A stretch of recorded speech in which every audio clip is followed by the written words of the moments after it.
میرے رسول پاک علیہ السلام نے نا عرب کے اجڑ معاشرے میں آنکھ کھولی تھی۔ یہ معاشرہ نرم نہیں تھا، یہ کھردرا تھا، یہ کیل اور پتھروں پر چلنے والے لوگ تھے۔ کچھ چیزوں کو انہوں نے اپنے لیے خود باعث فخر بنا لیا تھا۔ ان میں ایک بات یہ تھی کہ یہ کہا کرتے تھے کہ معاف کر دینا بزدلی ہے اور بدلہ لینا کمال ہے۔ ان کے ہاں درگزر کرنا، معاف کرنا، چھوڑ دینا یہ بزدلی تھی، بزدلی، یعنی یہ قوم کا ایک کلچر ہوتا ہے۔ ان کا یہ کلچر تھا کہ معاف کرنا تو ایک بزدلی ہے، لیکن قربان جائیں میرے نبی پاک صلی اللہ تعالی علیہ وسلم نے فرمایا تو اللہ کے رضا کے لیے جھک جا، معاف کر دے، رب تیری عزت میں اضافہ کر دے گا۔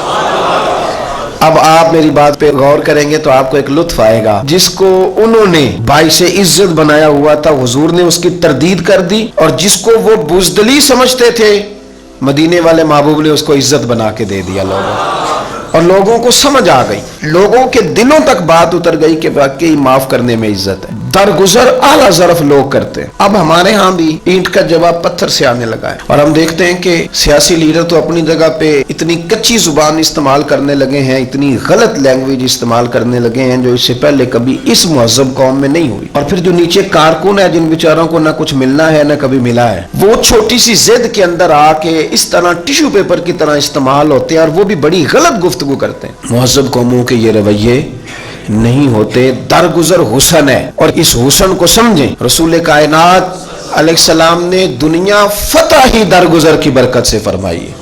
حضور کو معاف کرنے میں ملکہ حاصل تھا، یعنی محبوب معاف کرنے میں دیر لگاتے ہی نہیں۔ وہ کوئی آیا ہے تو میرے نبی نے معاف کر دیا، دیر نہیں کرتے تھے حضور۔ معافی والا اپنی زندگی میں چیپٹر کھول کے رکھے ہمیشہ۔ ہمارے یہاں بڑی ساری باتیں ہیں، یعنی بیوی کو ایک شخص کہہ رہا ہے، وہ کہتا ہے بچوں کے لیے تجھے چھوڑ رہا ہوں، اپنی بیوی کو نہیں معاف کر رہا، بچوں کی اماں کو معاف کر رہا ہے۔ چھوڑ اس لیے رہا ہوں کہ میرے بچے ہیں، تو میں کہتا ہوں یہ آپ کی بیوی ہے یا آیا ہے؟ دائی تو نہیں ہے نا گھر میں کہ بچے پالے گی۔ تو آپ نے کس طرح کا مطلب رویہ بنایا ہے؟ یہ رویہ درست نہیں ہے۔ اس کو آپ وہ بھی تو درجہ دینا جو اللہ رسول نے دیا ہے، اور آپ کے ساتھ منسوب کیا اسے۔ یہ پہلے اہلیہ بنی تو ماں بنی، تو جو اس کی پہلے عزت تھی وہی آپ نے نہیں دی، تو بعد والی آپ کیسے دے سکتے ہیں؟